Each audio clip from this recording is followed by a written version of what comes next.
Hi friends, it's Rabbi Briskin with a thought for Shabbat. My friend and colleague, Rabbi Rebecca Dubow, is a gifted teacher, an inspiring preacher. She provides a comforting pastoral presence and is a strong yet humble leader of her congregation. She's not much different from many of my rabbi friends, except, unlike them, she is a deaf rabbi who has always, to my knowledge, worked with non-deaf congregations. At conferences, her sign language interpreter helps to ensure that she understands all that is being said. She communicates verbally and with sign language, of course. She reads lips. I've never had any difficulty having a conversation with her. However, I have no idea what it is like for her to navigate a world of hearing, especially in congregational settings where the rabbi is deaf and her congregants are not. Now, some may say that Rabbi Dubow has a disability.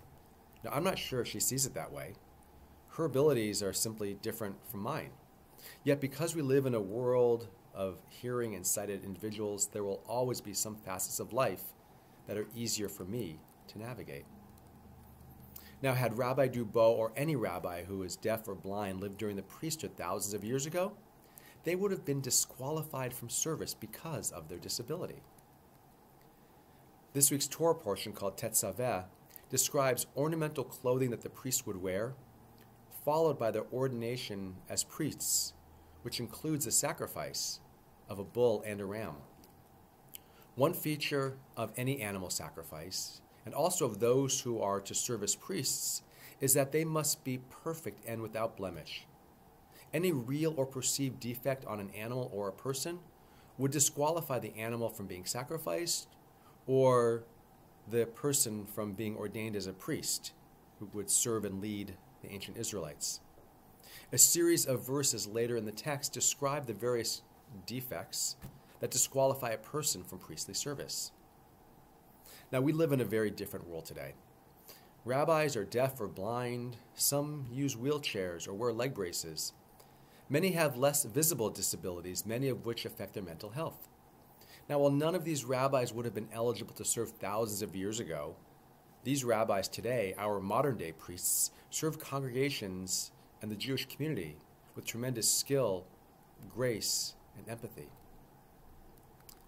This Shabbat, we celebrate Jewish Disability Awareness and Inclusion Month, JDAM Shabbat. Last year, we were challenged to examine the ways in which we are inclusive, or not, of many different types of disabilities. On Friday night, Bob Churkin, chair of our Inclusion Committee, will speak about our efforts to make Shirami a more inclusive community. The ancient priesthood lived in a world of perfection, where no person serving the people and no animal being sacrificed could have any sort of blemish. Today, our inclusion efforts make space for leaders and the laity to find their place comfortably and with dignity and grace as we accept their different abilities and their contributions that help uplift our congregation. So friends, please join us at 7 o'clock on Friday night for our JDAM Shabbat. Come be with us in person in the sanctuary or watch on live stream or Zoom. Looking forward to seeing you. Shabbat Shalom.